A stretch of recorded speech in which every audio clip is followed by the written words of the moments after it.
और हमारे मुखलिस मेज़बान जिनके यहाँ मैं अक्सर आता हूँ और कई कई दिन रुकता हूँ, मोहतरम दोस्त डॉक्टर आलमगीर साहब,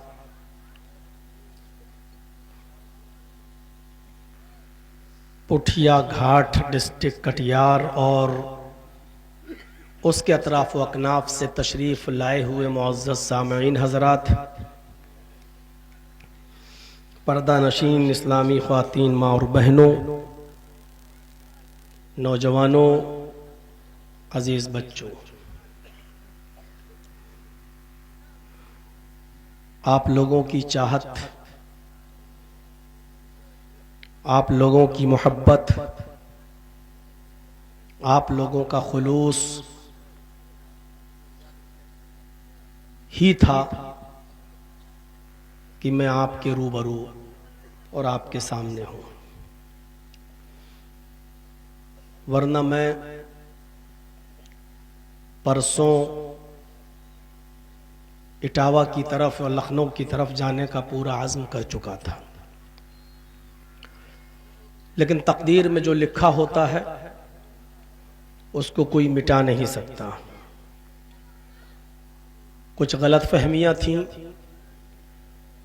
डॉक्टर फिरोज साहब और हमारी जमात के बहुत ही बुज़ुर्ग और मुअज़्ज़ज़ शख्सियत मौलाना इसराइल सलफ़ी हफ़िज़हुल्लाह के ज़रिए अभी हम जिस रूम में थे, मौलाना इनामुल हक मदनी हफ़िज़हुल्लाह अमीर ज़िले जमियत अहले हदीस कटिहार के साथ बैठकर बहुत ही अच्छी फ़िज़ा में और बहुत ही खूबसूरती के साथ उन गलत फहमियों को दूर कर लिया गया है। अल्लाह से दुआ करता हूँ कि इलाहुल आलमीन इस भाईचारे को और जमाती इस मोहब्बत को अब किसी की नज़र न लगने पाए। अल्लाह रब्बुल आलमीन हमें फेसबुक पर भौंकने वालों से और सोशल मीडिया के ज़रिए बहकाने वालों से हमको, हमारी जमात को और हमारे बेख्वाहों को सबको अल्लाह रब्बुल आलमीन सतर्क रहने की और होशियार रहने की तौफीक अता फरमाए। यकीनन मैंने एक प्रोग्राम दिया था आपका वलीपुर में, मैं गया भी था, वहाँ 9 बजे मैं पहुँच भी गया था। वहाँ मैंने खाना भी खाया था, नाश्ता भी किया था, लेकिन कुछ उलमा की जहरीली तकरीरों ने जो टोटल मेरे खिलाफ हो रही थी और पूरे बस्ती को उकसाया जा रहा था, ऐसा लग रहा था कि जैसे ये अभी इतना उकसा देंगे कि इस पूरी कौम हम पर टूट पड़ेगी। मैंने कई मरतबा कमेटी के लोगों से कहा कि आप इनको रोकिए, नहीं रोक पाए। मैंने कहा कि मैं अब गालियां सुनने नहीं आया हूँ, मैं वहाँ से इलाके का नया आदमी नहीं हूँ मैं, लेकिन मेरा यहाँ कोई नहीं है, ना रिश्तेदार यहाँ है, ना दोस्त है, ना अहबाब है। डर हमें भी है, इसलिए जो मेरी अक्ल ने और जो मेरे जहन ने बेहतर समझा, हो सकता है कि ये मेरे दिमाग का, मेरी अक्ल का कसूर हो। बहरहाल जो उस वक्त मेरे दिल में आया मैं वहाँ से चला आया। मेरे भाइयों, यकीनन वलीपुर के लोग बहुत अच्छे हैं, उन्होंने बहुत अच्छी मेहमान नवाजी की, लेकिन उनको भी इस बात का एहसास नहीं था। अल्लाह रब्बुल आलमीन इस गलत फहमी को भी हम सबको दूर करने की तौफीक अता फरमाए। आइंदा इंशाअल्लाह मिलजुल कर काम होगा। जमात के लिए कुछ दबना होगा, झुकना होगा तो झुका भी जाएगा, दबा भी जाएगा, क्योंकि पेड़ जो झुके होते हैं वही फल दिया करते हैं, जो अकड़े होते हैं वो काट कर फेंक दिए जाते हैं। अल्लाह रब्बुल आलमीन हमें झुकने की, जमीयत व जमात के खातिर नर्म होने की तौफीक अता फरमाए और हमारी जमीयत व जमात की हिफाजत फरमाए। मेरे भाइयों, कुरान करीम की जो आयत मैंने आपके सामने तिलावत की है, आज मैं एक ऐसे टॉपिक को आपके सामने उठा रहा हूं जो टॉपिक मैंने बिहार की सरजमीन पर अभी तक पेश नहीं किया। मैं ये नहीं कहता हूं कि वो नया कोई टॉपिक है, बातें आप अपने उलमा से सुनते हैं, वही बातें आपके सामने आएंगी। कहने का अंदाज सबका अलग अलग होता है। अल्लाह तबारक व तआला ने हमें इस दुनिया में पैदा किया है, भेजा है। कंपनी जब कोई गाड़ी निकालती है, 4 व्हीलर, तो आपने देखा होगा कि गाड़ी निकालने के बाद उस गाड़ी को कैसे चलाया जाए, किस गियर में चलाया जाए, किस तरीके से चलाया जाए, उसकी एक गाइड बुक भी देती है गाड़ी के साथ। इसका मतलब ये होता है कि हमने ही ये गाड़ी बनाई है, तो इस गाड़ी को चलाने के उसूल और ज़ाब्ते भी हम ही ने बनाए हैं। ये गाड़ी जब हमारे बनाए हुए उसूल और ज़ाब्ते पर चलाओगे तो ये गाड़ी चलेगी, और अगर इस गाड़ी को हमारे बनाए हुए उसूल और ज़ाब्ते पर नहीं चलाओगे तो एक्सीडेंट कर दोगे और ये गाड़ी बर्बाद हो जाएगी, तबाह हो जाएगी।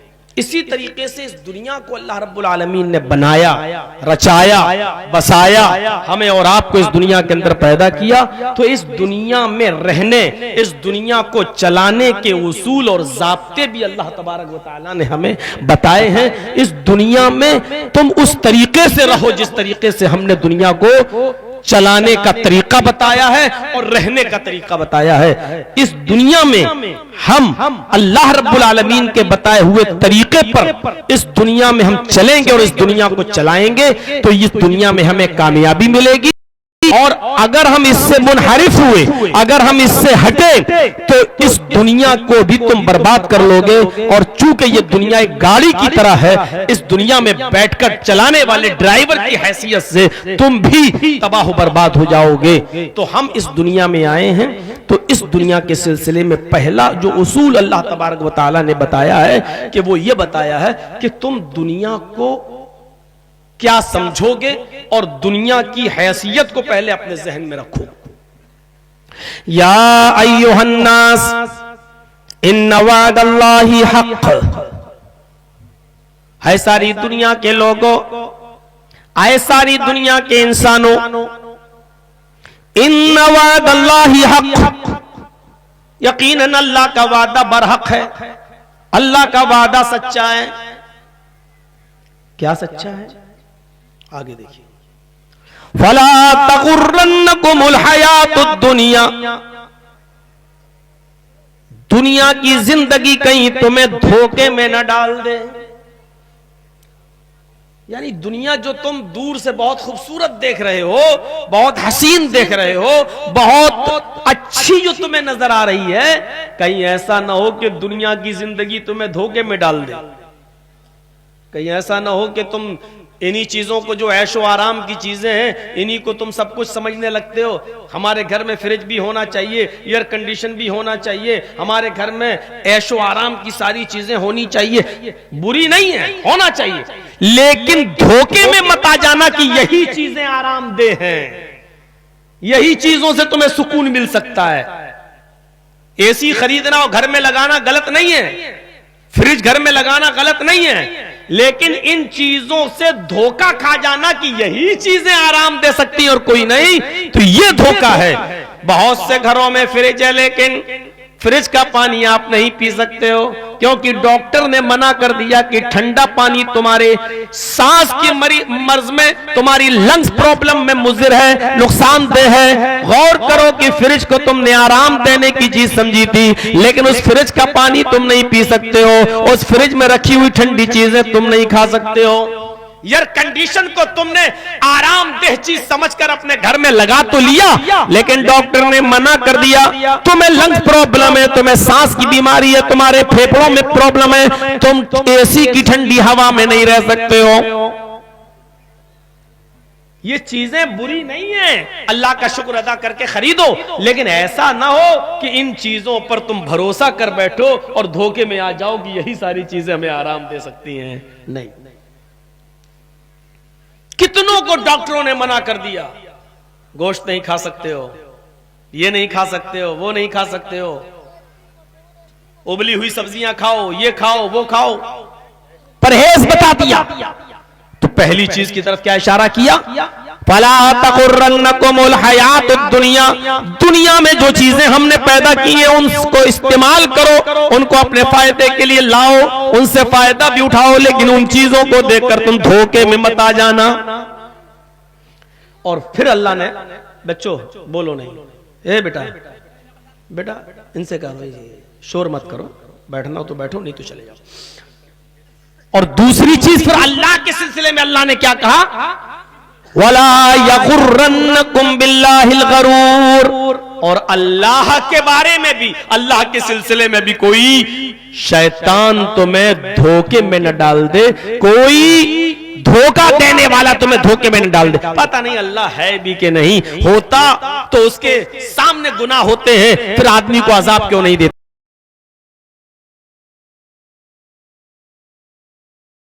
है, तो अल्लाह को मुसलमानों और ईमान वालों का बुरा क्यों नहीं लग रहा है, और इजराइल को तबाह बर्बाद क्यों नहीं कर रहा है, जालिमों पर अल्लाह का अजाब क्यों नहीं आ रहा है। पता नहीं अल्लाह है भी कि नहीं है। कहीं ऐसा ना हो कि अल्लाह के सिलसिले में भी कोई तुम्हें शैतान धोखे में डाल दे। अल्लाह है, जालिमों को मोहलत दे देता है, शायद संभल जाओ, ये जानते हुए कि तुम जाओगे कहां, आना तो तुम्हें मेरे ही पास है। जैसे मछली का शिकार जब कोई आदमी करता है और डोर डाल देता है, मछली लेके भागती है, समझती है कि हमने गिज़ा हासिल कर ली, वो लेके भागती है, और मछली का शिकारी डोर को ढील देता चला जाता है। वो जानता है कि मछली फंस तो चुकी है, भागेगी तो कहां तक भागेगी, आखिर डोर तो हमारे ही हाथ में है, हम खींच लेंगे। तो पहले मछली को थकाता है, और जब वो थक जाती है तो आसानी से उसको खींच लेता है। अल्लाह भी जालिमों को मोहलत देता है, जाओ भागो, दुनिया में करो गुंडागर्दी, करो मक्कारी, खाओ सूद और ब्याज, खाओ हरामकारी, करो जो कुछ भी तुम्हें करना हो करो, लेकिन जाओगे कहां, आना तो तुम्हें मेरे ही पास है, तुम्हारा रिमोट कंट्रोल तो हमारे ही हाथ में। तो पहली चीज ये दुनिया की हैसियत को सामने रखो कि दुनिया की जिंदगी कहीं तुम्हें धोखे में न डाल दे। दूसरी आयत पढ़ रहा हूं, गौर से सुनिए। अल्लाह रब्बुल आलमीन ने दूसरी जगह इरशाद फरमाया, वमा हाज़िहिल हयातुद दुनिया इल्ला मताउल गुरूर। इधर भी वही चीज है, थोड़ा सा फर्क। दुनिया की जिंदगी तो महज धोखे का सामान है, वमा हाज़िल हयातुद दुनिया इल्ला मताउल गुरूर। दुनिया की जिंदगी तो महज धोखे का सामान है। यानी दूर से कोई चीज बहुत अच्छी नजर आती है, करीब जाकर देखो तो कैसा लगता है। दुनिया की हैसियत ऐसे समझो जैसे किसी ने व्हाट्सएप के जरिए या फेसबुक के जरिए या मोबाइल के जरिए किसी से शादी की बात चली, लड़के की या लड़की की, और बात आगे बढ़ते बढ़ते मामला शादी तक पहुंच गया। लड़की दूर की रहने वाली है, लड़के ने उससे कहा कि अपना फोटो भेजो, हम एक बार तुम्हें देखना चाहते हैं। लड़की ने कहा तुम भी अपना फोटो भेजो, दोनों एक दूसरे को देख लेते हैं, और लड़की ने अपना फोटो भेज दिया। लड़के ने देखते ही उसका दिमाग खराब, माशाअल्लाह क्या खूबसूरत, हाँ मुझे डन पर। और लड़की ने फिल्टर पर सेट करके अपना फोटो बनाकर भेज दिया। फिल्टर में बिल्कुल रात की तरह या कोयले की तरह काली लड़की भी आपको दूध की जैसी सफेद नजर आएगी। अब उसने भेज दिया अपना फोटो, लड़का देख के माशाअल्लाह बहुत अच्छा, हमें डन।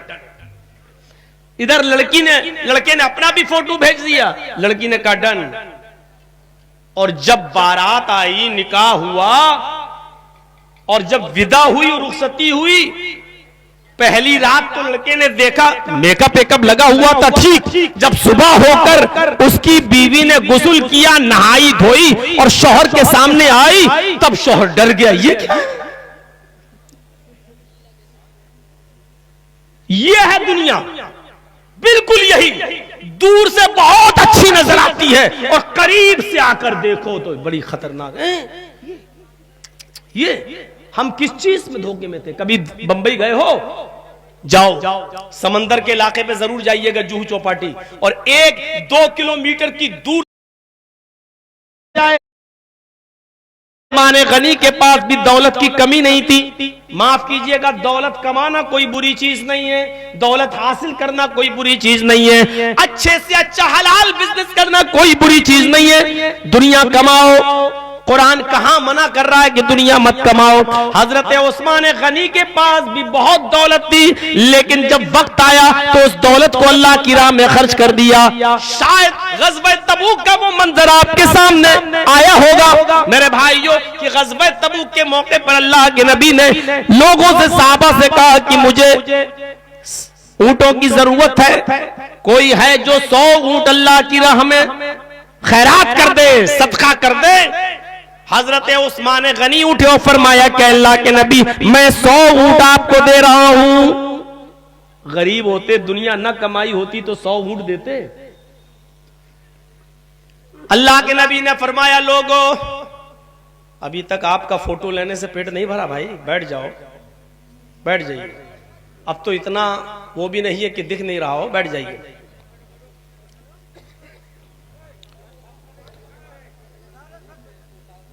कोई बात नहीं, वो ड्रोन है, वो कैमरा है, अभी चला जाएगा, आप लोग तो बैठिए। 100 ऊंट अल्लाह के नबी सल्लल्लाहु अलैहि वसल्लम को दे दिया उस्मान गनी ने। अल्लाह के नबी फरमाते हैं, उस्मान गनी ने 100 ऊंट दिए। लोगों, क्या तुम में से कोई और भी है जो 100 ऊंट दे दे? फिर हजरत उस्मान